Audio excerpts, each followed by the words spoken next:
اس وقت میں یہ اسلام آباد شارع دستور پر کھڑا ہوں. موٹر وے کے لیے یہاں سے گاڑیاں جاتی ہیں اور یہاں پہ ایم ٹیک کے لیے انہوں نے ایک فیسلٹی سینٹر سا بنایا ہوا ہے جس میں 4 جو ہے نا جی کیبن انہوں نے بنائے ہیں, 4 کاؤنٹرز بنائے ہیں, جس میں سے یہ کاؤنٹر ہے اور یہ گاڑی ہے اس کے آگے ایک کاؤنٹر ہے.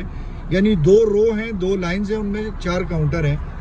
اور ان 4 کاؤنٹرز میں سے خواتین و حضرات صرف اور صرف جو ہے 2 کاؤنٹر کام کر رہے ہیں. جو 2 ہمارے بالکل پیچھے رہ گئے ہیں وہ خالی ہیں, بلکہ میں کوشش کرتا ہوں کہ وہ خالی بھی آپ کو دکھائی دوں تو آپ پریشان ہو جائیں گے کہ یہ کس قسم کے لوگ ان اداروں میں بیٹھے ہوئے ہیں. خواتین و حضرات سمجھ نہیں آتی, جب آپ نے 4 کاؤنٹر بنا دیے تو 4 بندے آپ کیوں نہیں بٹھا رہے تاکہ جلد از جلد جو ہے یہ مطلب لوگوں کو ایم ٹیک کا سلسلہ جو ہے وہ لگے, یا جنہوں نے کوئی ریفل کرنا ہے, بیلنس دینا ہے, وہ سارے سلسلے ہو جائیں. آپ یقین کریں کافی دیر سے یہاں پہ ہم لوگ کھڑے ہیں اور تقریباً ہمیں 25 منٹ ہو چکے ہیں اور ہم سے آگے اب 3-4 گاڑیاں ہیں. سمجھ سے بالا تر ہے ان اداروں میں کن ذہنوں کو بٹھا دیا ہے, کون سے لوگ حکمرانی کر رہے ہیں ہمارے اوپر, اور کس قسم کا اس ملک کے ساتھ زیادتی ہو رہی ہے. کہ اگر یہ مطلب یہ چھوٹی سی بات میں نے آپ کو بتا رہا ہوں کہ 4 کیبن ہیں تو 2 بٹھا دیے انہوں نے اور 2 کیبن انہوں نے خالی چھوڑے ہوئے ہیں. تو حیرت ہوتی ہے, یقین کریں دکھ ہوتا ہے کہ کیسے کیسے لوگ ہمارے اوپر مسلط ہو گئے ہیں.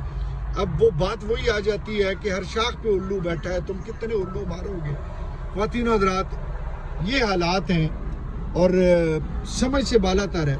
یہ میں آگے بھی آپ کو ویڈیو کر کے دکھا دوں گا, لیکن اس وقت آپ دیکھیں تو مجھے سمجھ نہیں آتی ہے. مطلب اتنا کروڑوں روپیہ آپ نے لگا دیا اور 20,000 30,000 پر منتھ پہ آپ بندہ نہیں بٹھا سک رہے یہاں پہ. یار مطلب حیرت ہے.